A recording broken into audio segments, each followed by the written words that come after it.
Hi, welcome back to the 2023 Creating Trauma-Sensitive Schools RadioATN booth. I am here with Monique Young, who is a former attendee of the conference as well as a presenter yesterday.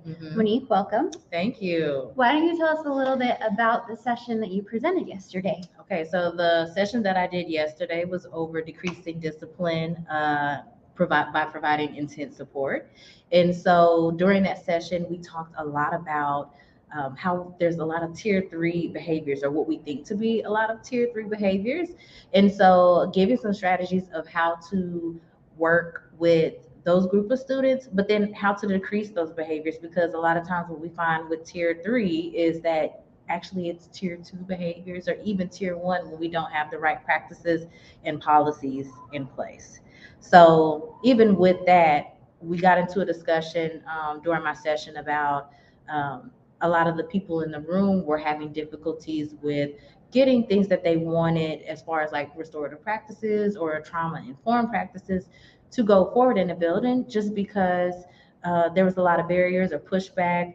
It starts with a mindset.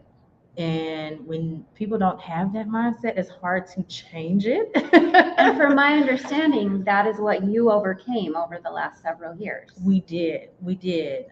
And one of the first things that kind of started that was, well, one, our assistant superintendent, she wanted us at the time, she said, you know what, I want to create a trauma sensitive district. And so she sent us to this conference back in 2020. So we were actually in Atlanta at this time. But we went to the conference, and like we were already pretty much on board as far as like myself, our social worker, our behavior interventionist. And you were in the position of school counselor, correct? Yes, at the time I was a school counselor. Elementary. Okay. Yeah. Continue. So you go to the conference in 2020. Yes. And so we were just like, okay, here are some strategies for us to kind of like talk with our staff or how to get started. And so when we went back, we kind of revised. We were like, okay, what are we doing now, and what do we need to change? From that, we basically developed a school mental health team, and that created a lot of changes for our school. And how did that, I mean, that was, you would have come back, our conference happened right before everything shut down. I know. So how much of a pivot was that? Oh, man. I mean, I feel like before we went to the conference, like we were gradually making our way there. But I think just the added strategies from the conference gave us an idea of where to start. So even though we did shut down, because it was March 2020. And so we were like, okay, we still got like 2 months. Like, what is that going to look like? We decided once our district decided to be asynchronous, that we were going to utilize that extra time of, the teachers were at home. I think they had to teach maybe 2 less hours than regular. So we used that time in order to train that staff on everything social emotional. We started our morning meeting training during COVID. We started a lot of our restorative practices and things like that. That way, when the kids got back and we were hybrid for a minute, they had some strategies to start with. And so something else we talked about earlier, and that has kind of been a theme of this conference, is kind of the growth of when you start really working on trauma informing school. And it is not overnight. It is not overnight. So can you tell us a little bit about that timing before starting to where you're at now? What successes have you seen? Yeah. And can you talk to that? Well, I want to say at first it was something that I believe I heard here, but it was just like they said, you have to find your people that are already on board, whether it's the custodial manager, whether it's, the principal, it might be parents or whatever it is, but find those people and start talking about, what changes do we need to make as a school, or what is feasible to accomplish in a school year, and start creating those small goals so that we can make some movement. And then, like I said, it's from there it just starts to build. And so I want to say the easiest thing that we did, or that we started with, probably was just the mindset about discipline, because we knew already, because this was around year 3 for us at this point, we knew that the standard discipline practices weren't working for us. We tried Saturday school, Friday school, like you name it. and it just wasn't working out for us. ISS, all of those crazy things. But we started to have more discussions with our whole staff, even those who were resistant to it, of like, look, why do we want to keep with these practices if we know they're not working?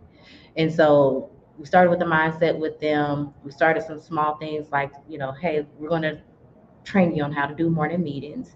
And then they were like, okay, this isn't too bad. Because the one thing I had to point out was that you guys already know how to do these things.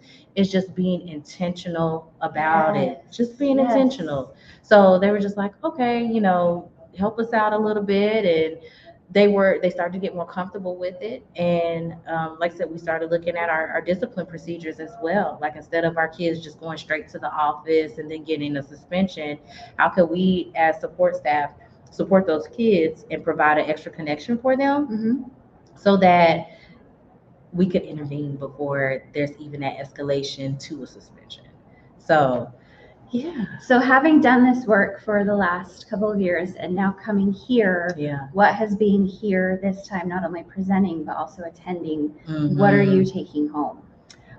I will say that the through line for me, as far as, like I said, I presented yesterday, but I also sat in on some sessions today and yesterday. And what I've noticed is that, lots of people are feeling the pushback. But I feel like there shouldn't be a reason to say, you know what, I'm going to stop now. Because it is possible. It is possible to make things go forward and to have these healthy practices within your school. But again, just being sure of what you want to do, where you want to go. And I told somebody yesterday, I said, starting with what you can do as an individual. What can you do as an individual or within your individual role? As the school counselor, I was like, you know what? I may not be able to affect these policies or practices right now, but what I can do is I could at least go into classrooms and do lessons and talk to the kids about trauma. I could talk to them about, self-regulation. And that's a start, because even when I was doing the classroom lessons, the teachers were in the classroom listening in. So it's possible. Just have a goal, start with the little things. What can you do? And then find those people around you that can support you and help with the work. That's beautiful. Monique, is there anything else that you want to share with us? I'm going to put your email up here if people want to. Yeah. You do consulting and coaching, I believe. So I wanted to transition into consulting so that I could help other schools and make sure that, because like I said, one of the biggest things is the collaboration amongst the staff. And so for us, the pivotal moment was us creating our school mental health team between, like I said, myself as a school counselor, we had a social worker, a behavior interventionist, we got our admin finally on. So that was so pivotal for at least my admin to understand what was going on in his building from a behavior sense and a social emotional sense, and seeing that data and then being like, you know what, we really need to make sure that these things happen. And so, like I said, I want to help other schools create those school mental health teams and these systems within their schools in order to implement these healthy practices. So yeah, if you send me an email, I can send you a link to my Calendly and we could get started with coaching and PD services. Okay. Monique, I'm so glad you stopped in today, and thank you for coming this year, and hopefully we'll see you years going forward. For sure. Excited to see where you land. Thank you. I appreciate it. Thank you so much. We're coming to the end of the conference. We only have a few more people left to talk to you, but don't forget that we do have the virtual element coming up Thursday and Friday. Will you be with us virtually? Yes. Yeah. Check out what's going on? Yeah. Good.